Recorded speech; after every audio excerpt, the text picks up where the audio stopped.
Ladies and gentlemen, it is Larry, and I'm here to talk to you about Manchester United and Borussia Dortmund. Now that ends Manchester United's US leg of the tour, and obviously United back-to-back losses. Yes, they're friendlies, but that's the only way to read it. But how is everyone going? Make sure if you like the video, hit that like button, and subscribe if you're new. But I'm here to talk to you about, obviously, the Dortmund game. Let's review it. I wonder if Harry Maguire, if he was watching this, would he be able to hear, actually? Because he seemed to get abused pretty bad by ONANA. Absolutely going to rip into that in a moment. But we will review the match. I'm really looking forward to discussing it as United head back to Manchester. I think they're already in the air as we speak. So they'll be there soon. Talking tennis, looking forward to this. I watched the match and there were some positives. There were, absolutely. But there were some negatives too. I think that's fair to say. Tom, my co-host, great to see you, mate. Good to be tuned in from this side of the screen. Thanks, Tom. Sit back and enjoy, mate. I'm going to rip in. So I won't waste any time. I think this game, look, all in all, an entertaining game. I think United started with a very rotated 11, nothing close to their strongest 11. So that's the first point. So if the first thing you're seeing is Manchester United lost a game of football to Borussia Dortmund, I mean, yeah, you're right. But at the end of the day, this wasn't United's strongest first 11. This was clearly a rotated squad, clearly about building the squad's fitness, the squad's match rhythm, not about putting out the strongest players possible. I'll get into ONANA in a moment. I think that's all anyone's probably edging about, but we'll get into that in a moment. So firstly, let's talk about the bright sides for Manchester United, right? The positives are, I think a few players put their hand up. I think Diogo Dalot took a great goal. I got some comments on his defensive play, but which I'll come to in a moment, which was obviously great goal. Long range shot, outside the box. It's brilliant. I mean, honestly, for any player, I expect that kind of strike from a Frank Lampard. Definitely not the Portuguese right back. So well done to Diogo Dalot. Aaron Wan-Bissaka, I think I'm seeing his effort. It's about to land in front of my house. That's I don't know where. You got to get over the ball, Aaron. Come on, football fundamentals. Borussia Dortmund, however, I mean, so Anthony's goal. I mean, the intensity dropped off in the second half, didn't it? Is that fair to say? If you watch the match, would you say the second half dropped off? Because I think it did. I think it was clear it was a friendly. People are just trying to stay fit. Get their match rhythm, but the intensity wasn't there in the second half. I felt there was definitely a drop-off. Interesting to see the defense more or less stay the same. But all right, let's rip into it. Anthony's goal was a cluster. All right, and I'm leaving out the word that follows cluster intentionally. It was just the ball fell in front of a bunch of players. Anthony got his foot on it. Great, it goes in. All in all, I thought Anthony was ineffective, like he's continues to be, to be honest. And look, I get it. It's a friendly, it's preseason, yada, yada, yada. But Anthony did this last season in the season proper, and he's shown it in preseason. And I'm not seeing any evolution of his game. Is that fair to say? Am I being harsh on the Brazilian here? I look at the way he plays, and I think that right-hand side doesn't yell out anyone obvious. I think Sancho's continues to look sharp without, I suppose, impacting the game in any sort of way. And then Anthony comes on, and Anthony does what Anthony does. He scores a goal. When he gets it right on his left foot, it's great. When he doesn't get it right, though, not a lot happens. So that's my issue with Anthony. I don't want to overreact here, but I think his career might also be one that not yet, obviously. I mean, he's only one season in, and in that one season, I mean, he scored 9 goals. It's not a bad return, right? So, yeah, what did you guys think about Anthony before I rip in other players? But I'll come to your comments, and then we'll continue reviewing the match. Did Pete always go off at the right person? I mean, yeah, you're obviously referring to Schmeichel there. Yeah, you're right. I mean, I like the ONANA thing. I'll come to that in a moment. The Aaron Wan-Bissaka strike was rubbish. It absolutely was. And Tom, ineffective on the eye, but effective where it counts, assuming you're talking about Anthony there. Look, I think expecting players to have work rate. I mean, I have work rate. Do I deserve to play on the right wing for Manchester United? Of course I don't. So, I mean, I think we have to ask more of players, and we have to ask more of players that we pay £80 million for. I mean, seriously, I mean, forgive me if I'm being harsh. We just got paid £80 million. Oh, yeah, it wasn't your money, Larry. Well, yeah, you're right. It wasn't my money. But at the end of the day, I've got eyes, and my eyes tell me that this guy's not effective. This guy had more to his game. It's as simple as that. Ahmad is more dangerous with the ball than Anthony is. I'm not wrong. And I'll debate that with anybody. I mean, honestly, come on here and tell me why Ahmad isn't more effective than Anthony. Because honestly, that's what I think. Nonetheless, I could be wrong. You're entitled to your opinion. All right, let's talk about Onana. That's what I'm hanging for. Onana ripping into Maguire. Okay. Firstly, Dortmund ran through United's midfield, and they did it multiple times. So I don't think it's really fair to highlight the defense. I will caveat all of this with, whatever you think of Harry Maguire, whatever you think of Victor Lindelof, those two players contributed to United having a second place finish in the 2021 season. We finished second with Victor Lindelof and Harry Maguire in the heart of the defense. Fact. So the fact that Borussia Dortmund continuously had those players on the back foot tells you actually that the midfield was where this match was being lost. Fundamentally, I don't know what was going on there. United just had no control whatsoever. Constantly overrun, constantly looked like they were short. No positional discipline, no discipline in terms of energy or work rate. And I think Mason Mount actually he's lacking match sharpness. The way I say Sancho looks sharp, I think Mason Mount doesn't look sharp. I think there's still a lack of match rhythm there. I think that's the case for a few players. I think Luke Shaw still doesn't look quite at it. Rashford hasn't looked at it all preseason. Let's be honest, he hasn't. So, I don't want to go too hard on any player. It is preseason. Was Onana right to yell at Harry Maguire? I don't know. Only the players on the pitch really know who's at fault. I like it. I like that he's confident. I like that he's a new player coming in. He knows what he wants from his defenders and what he expects from the players in front of him. I like the confidence to go out there and bullock your teammate. I think that's how you drive standards, right? Call me, maybe that's an old school mentality. Maybe I'm a dinosaur. I like that mentality. I think it's good to watch. And I like the confidence, particularly of a new player, to come in and demand something. But I've got to say, it says a lot that Harry Maguire wore the armband last season and a new player can come in and give him dog's abuse. That speaks volumes to me, because if that, I dare say, if that's, do you think Andre Onana's playing up for the camera there a little bit? Is he aware that Harry Maguire is maybe a bit maligned? We heard the crowd boo him, which I really don't understand. We saw it in Melbourne last year. Where the crowd seemed to boo Harry Maguire whenever he's overseas, which I really don't understand, to be honest. But anyway, long story short, I like the attitude. I like that he's willing to hold his teammates to account. I think it was a bit misguided, though. I don't think Maguire did a lot wrong. I actually thought Victor Lindelof and his assist to Borussia Dortmund, I should say, was the embarrassing bit.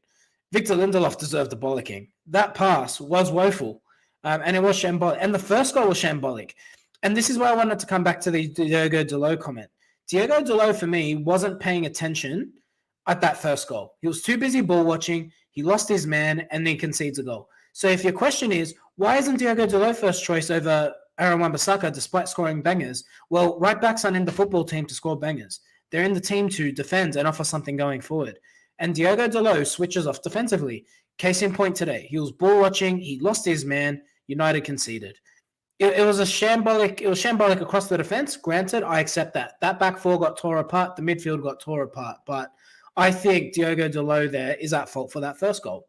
Not the culprit of the whole play unfolding, obviously, but I think if he wasn't ball watching, could have made a better save there. All right, but get your comments in. I'm going to come to your comments now. Let us know what you think. Tom talking about Anthony here, not work rate. He scores goals, which counts more than anything else. Yeah, mate, look, goals ultimately are decisive. Of course they are, but he's not scoring 30 goals a season, is he? I mean, he scored 9 goals last season. He scored a goal in preseason. Let's see what he does this season. But there has to be an improvement in his overall game. I think he's too limited. A winger needs to look dangerous. Pellistri looked more dangerous than Anthony did. Is that fair? Is that a fair assessment of this game? Because I think Pellistri looked good, actually. Probably one of United's better players. He looked good on the ball. Anthony doesn't offer anything close to that kind of threat. So there you go. Chris, new system, new coach for Mount. Yeah, that's fair. And I think we, got to give the players time, but my eyes are telling me he doesn't look match sharp, and I'm going to call it, right? On the Onana situation, he's not wrong to have a go at him. Just weird to single him out when that incident had nothing to do with him. That's the thing. That's why I asked the question: is Onana aware of the Harry Maguire narrative, and is he playing to the cameras? I think that there's a case for that. It definitely makes him popular with United fans, right? So it's an interesting one. Players scream at each other all the time. Absolute non-story for me. I think they speak to each other. I think they be firm, but I think with Onana, Param, perhaps it's more of a story because he's animated, like he's everything, his hands, his arm, like he's really animated, Onana, and he was clearly yelling like there's veins popping out, like he looked like he was transforming into the Hulk without becoming green, but he definitely fed Maguire. I think there's definitely something in there. And Chris, I read his lips. He said, "Tell your mates in midfield to sort it out." I mean, maybe, and that's key, right? Like defenders need to be communicating to their midfielders. They need to be saying, "Hey, track that player, track this player, track that player." I mean, I play in defense on the weekend. I'm telling my midfielders all the time, "Hey, track this guy." It's part of the game. And Harry Maguire, when I look, obviously, when on the pitch and the camera isn't on him 24/7, so I can't sit here and tell you Harry Maguire doesn't communicate, but. I mean, from what I've seen, he doesn't appear to be the most vocal type of player. Could be wrong there, but nonetheless, that's what it was. But who are your standout performers? I thought Pellistri was good. I think Sancho continues to look sharp, but I want to see a bit more end product. Let me ask you this question. Who is your right winger against Wolves? Is it Anthony? Or is there a case for a Jadon Sancho? Or someone else? Like, put your case forward. Because I wouldn't be opposed to Sancho on the right. I think he's looked sharp. He's clearly on the peptides. He looks fast, allegedly. But I wouldn't be against Sancho starting on the right to start against the Wolves match. So get your comments in. Let us know what you think. El Mac. People said Onana will make things easier for Maguire, but I disagree. Maguire will be forced to play more ball and he won't like that. I think Maguire's gone. I don't think he... I don't think he'll stay at United. I think Harry Maguire will be gone. It's a case of when. By the time that transfer window shuts, Harry Maguire won't be a United player. I'm confident in saying that, I think. Did we cop another injury? Who got injured? Having a mind blank. Did anyone get injured? I can't think of anyone getting injured. George says Anthony 100%. You think Anthony's certain to start against Wolves? That's interesting. Look, I'm going the Sancho route. But it'll be interesting to see what's in there. Tom saying Sancho looks sharper, thinks he starts. But where does he start, Tom? Where does Sancho start? Because you have to assume Rashford's on the left. I'm assuming it's Sancho on the right. Does Sancho play up front? Or Rasmus Højlund be put in? Will Martial hasn't played any football. So, yeah, we wait and see. And I've got to say, Tom's prediction was right. Martial travels to the US. Didn't get a minute of game time. So will Martial be fit against Wolves? I guess we wait and see. Just his left foot adds a different dimension. Yeah, it adds a different dimension, but it only adds one dimension. That's the problem. He's got to do more. Almac says, can Sancho start at 9? And Tom says, over Højlund. So there you go. Tom thinks Sancho will be United's main man up front against Wolves. And look, there's every possibility of that happening. I suppose we wait and see. But yeah, a short, sharp match review.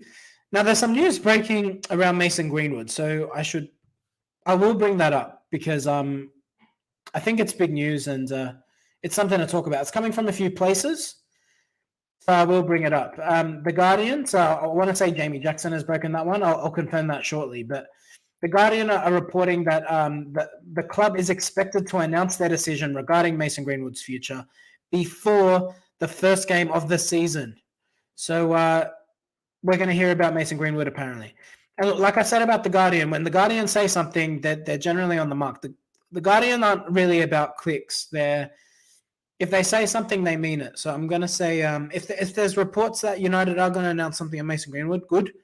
I think we need some closure and we need some clarity, but we wait and see. And Sam Luckhurst, he as well in there, Manchester United will announce their decision on Mason Greenwood within the next 2 weeks. Obviously, the season starts in 2 weeks. So, yeah, I think we'll get something. What do you think? Where's Mason Greenwood going or staying? Will he stay? Tom being the cynical as he always is. I can't wait for them to say they'll continue their investigation. I don't think that'll happen. Chris, I called Greenwood last night. He will be back. I'm sure you did, mate. I'm sure you did. I am starting to get a sneaky suspicion he sticks around. I don't know if that's just my gut feeling. I look at what Ten Hag's been saying. Can United afford to take that gamble? I don't know. It's an interesting one. Definitely an interesting one. What is the future of Pellistri? Asks Al Mac. I think he'll go out on loan, Al. I like Pellistri, but I think we're well stocked in those wide areas, aren't we? I mean, you got Sancho, Garnacho, Rashford, Anthony, Ahmad. If he sticks around, I guess we'll wait and see on that one. So we're well stocked. So I don't know where Pellistri really gets the game time. It might be better to go off out on loan. Box, what does Benny McCarthy do? Our attackers are poor finishers. Look, if I would challenge that box by saying, if Benny McCarthy was coaching you and me, will we become Premier League strikers? Well, the answer is no. So at the end of the day, I think coaching can help. I think coaching can teach you the right technique. But, composure, taking your opportunities in a game, I think some players just have a natural instinct for in front of goal and some don't. And I think ultimately coaching can improve a player, but it can't turn a turd into gold. Like it just can't. So, I think the way people talk about coaches is quite excessive, right? Like, again, if Erik ten Hag grabbed 11 of us and put us on a football pitch, we're not challenging for the Premier League title. Like, yes, you've got a manager. A manager's job is to maximize your potential and maximize the potential of the football team. But you can't expect someone who isn't good at something to suddenly improve. Like, no amount of coaching is going to make Harry Maguire fast. You know what I mean? Like, it's one of those things. So, I think you got to, yes, I think, look, the way I measure Benny McCarthy is look at what Marcus Rashford did last season. That's how I'd measure Benny McCarthy. Tad Bakes, great to see you, mate. Pretty annoying match last night. Every goal we conceded, we literally gave every goal away. Yep. Greenwood will be back, in my opinion. I'm all for it. People will always cry about these things. I've said it before on Mason.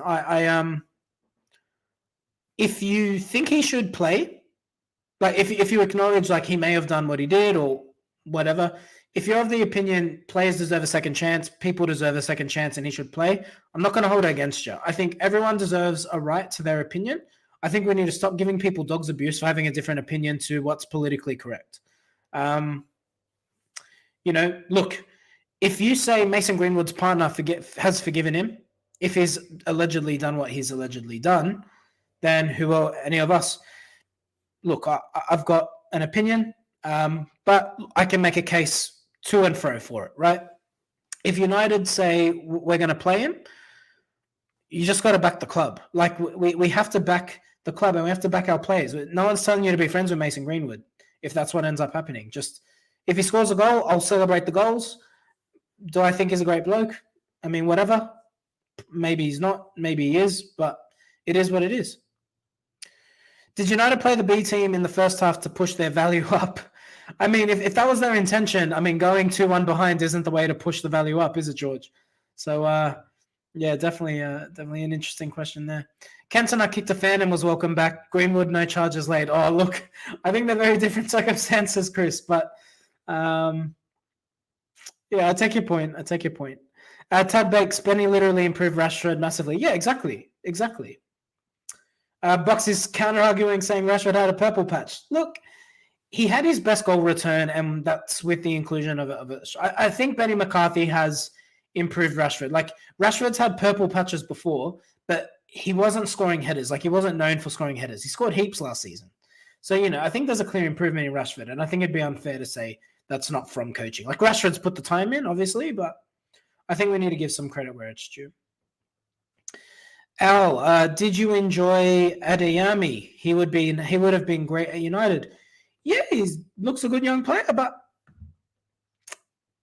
are we missing anything? Like, I think Adeyemi's good, but I don't think he's not a player who walks into United's 11. You know what I mean? Like, he looked good. Don't get me wrong, Al. You're not wrong, but I don't like. Yeah, I think he would look good at United, but I don't know if he walks into our 11. So I don't really think we need him at this point. The comments are coming in. That's. I'm assuming that means that's crap. That's cap. I like it. Look, fair enough. Look, everyone's entitled to their opinion, guys. Like, it's always a good chat in here, and that's what I love about doing these videos. But look, on that point, I'll come to a final few comments. But all in all, will Mason Greenwood play for Manchester United again?